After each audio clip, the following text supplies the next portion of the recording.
All right, everybody, we are back 24 hours about until the draft. Can you feel it? Almost there. Here we are.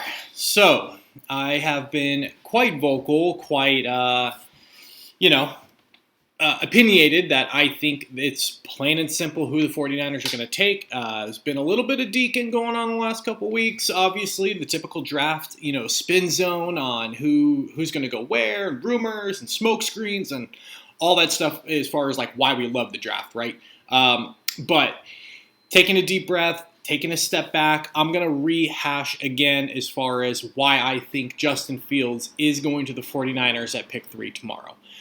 So let's take a little trip down memory lane. Let's talk about Justin Fields and kind of encapsulate the whole process and why I think Kyle Shanahan and John Lynch have known who they are taking since the day they made that trade up with Miami. So if you take it back, I covered it in an earlier pod, but kind of the history of Justin Fields, right? Dude was a blue chipper from the beginning. He was the MVP of the 2017 Elite 11 quarterback camp, which is obviously well known, very well documented that the top arms in the country go to every year. MVP of the camp. So right there, put him on the map. He's probably already being highly recruited. Following year in 2018, he was on ESPN, the number one ranked player / quarterback in the country. And that's ahead of Trevor Lawrence. I think it was 24/7 or one of the other recruiting sites had Lawrence 1 and Fields 2, but nonetheless, these guys were neck and neck all the way through. So Fields goes to Georgia. Jake Fromm from State Farm ends up getting the start over him. Georgia felt that going with the veteran quarterback was going to help them win now, so to speak. We know how that played out.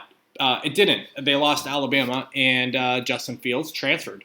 So Justin Fields ends up at Ohio State. Let's kind of just read the tea leaves, right? Let's go one by one as far as reasons why I think, Kyle and him kind of have fallen in love, right? So production at Ohio State, while there, he proceeds not to lose a regular season game in 2 seasons, right? He went on to the college football playoff both seasons, losing once to Clemson in 2019. And then obviously Alabama in 2020 in the national championship. When you kind of go through the list of like what you look for in the top players, right? Production. The dude's a human highlight reel, right? Ohio State pretty much rolled just about every week, put up massive numbers on offense. They always do, but the offense was just, next level type stuff. In 2019, he was the Heisman runner-up. So they happened to run into a buzzsaw, in the 2019 playoffs, lost to Clemson. Again, we talked about this, right? He demonstrated leadership. In my opinion, this was kind of the second quality that I think really draws among the production to Kyle Shanahan.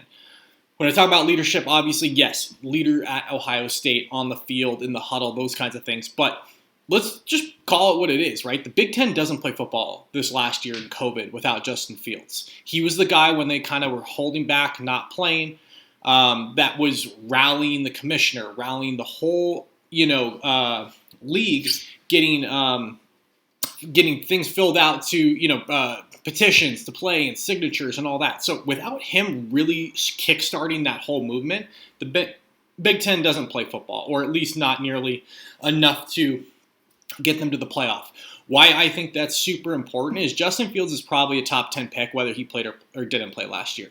Talent-wise and everything else, it would have been a tougher evaluation, sure. But he didn't have to go out there and play to show that he's a top flight player. He could have sat back and just said, COVID and this and that, and kind of mailed it in.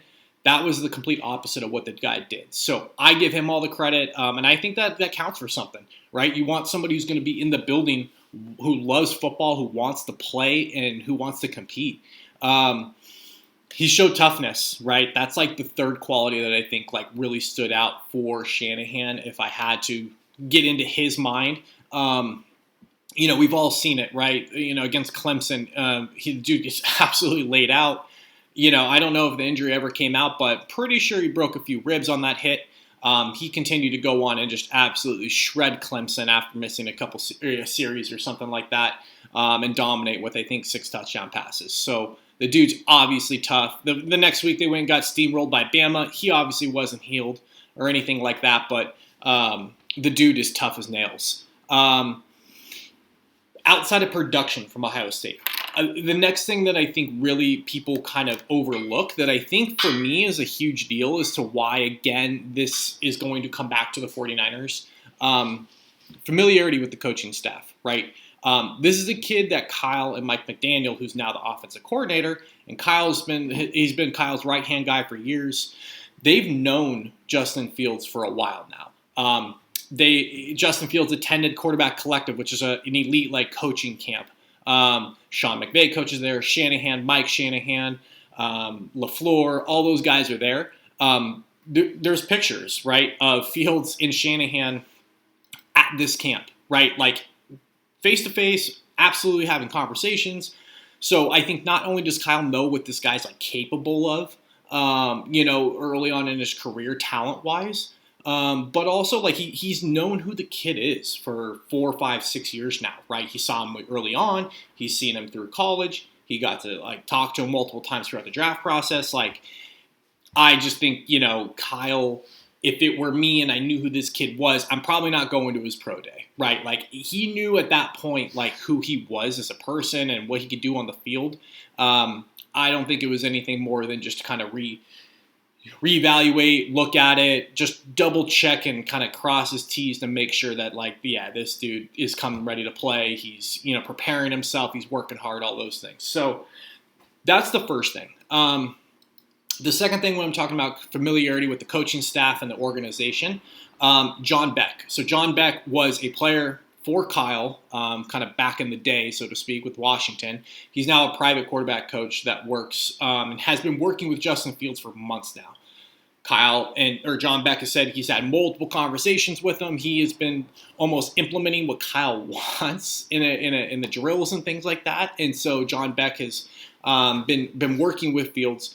I know it's been documented that he's been working with Lance recently as well. But this dude has been working, again, for months with Justin Fields. So, in my opinion, when you look at the timelines and everything else, Kyle and John are making that trade a month ago with a guy in mind who they want to take, right? If John Beck is working with Justin Fields 2 months ago, 3 months ago, and it's Kyle, this is the guy. This dude is elite.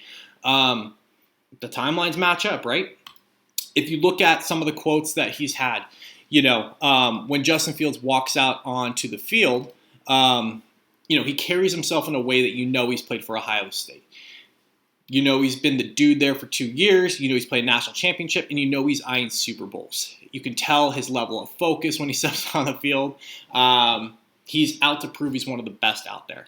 So I just think some of his comments, he doesn't need to talk about Justin Fields, the player or the athlete, right? We know who he is. He's an elite prospect. I think some of those intangibles are the things that Kyle is looking for that, in addition to the injury thing, that he may not be getting from Jimmy Garoppolo, right? Kind of that alpha who's going to take charge in big moments and lead his team to not just compete out on the field, but going to do everything in his power to win, right? To get it done. So I think some of those intangibles and some of those connections are not being talked about nearly as much. Again, I know it's been come out recently that Trey Lance has been working with John Beck and he's been putting him through drills. I think that's purely as the Niners have settled on Justin Fields and said, hey, John, can you work out Lance and make sure we're not missing something? Are we not seeing something, or do you still kind of reaffirm that Fields is our guy? So that's my opinion. In terms of having the tools, we've talked about this, right? I talked about it a couple pods ago. 6'3", 230, ran a 4.4, 340.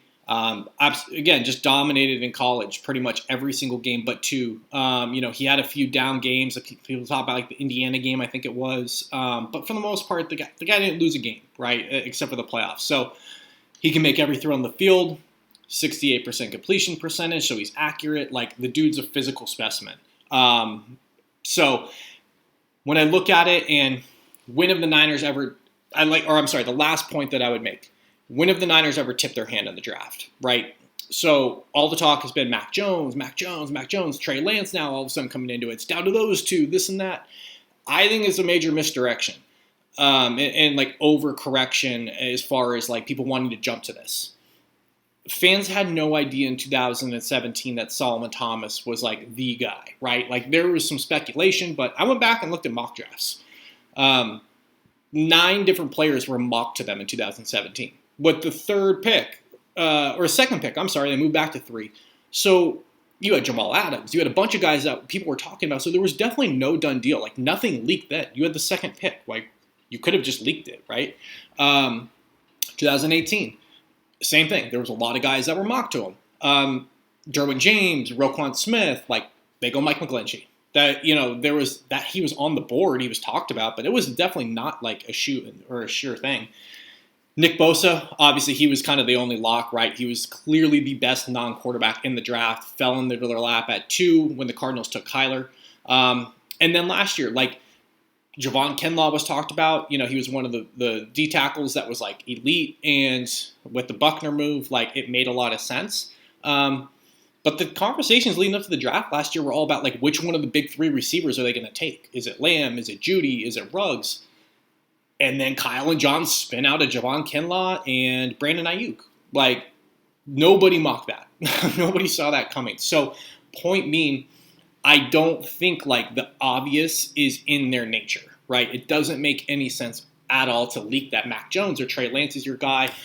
The only thing I can see is that they are trying to drive up that value. So if Atlanta or somebody like that wants to move up a spot, they have some room and wiggle room to say, okay, we'll flip, you know, pick 3 and pick 4. You go up and get Trey Lance or whatever, and we'll go ahead and, you know, gladly move back one spot and we'll take Julio Jones with it. Like, that's the only thing I can see. There's just no reason to say it, right? And it's just oddly, you know, very odd that Justin Fields is the one guy who's been ranked right neck and neck with Trevor Lawrence, maybe not as a prospect, but as a player, for 2, 3, 4 years now, and he's the one guy the Niners aren't looking at. Seems a little bit suspicious. So I'm sticking to my guns.